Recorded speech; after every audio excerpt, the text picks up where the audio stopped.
Պողոս առաքյալի թուղթը Փիլիպպեցիներին գլուխ 1 և 2 Միայն թե ավետարանին արժանի ձևով ընթացեք, որպեսզի ձեզ տեսնելու գամ, թե հեռու լինեմ, լսեմ ձեր մասին, որ հաստատուն եք մնացել մեկ հոգով և որպես մեկ շունչ պայքարում եք ավետարանի հավատի համար։ Եվ ոչնչով մի վախեցեք հակառակորդներից,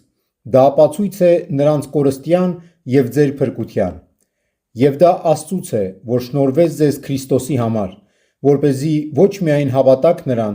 այլև նրա համար չարչարվեք, մղելով նույն պատերազմը, որն իմ մեջ տեսաք և այն լսում եք ինձնից։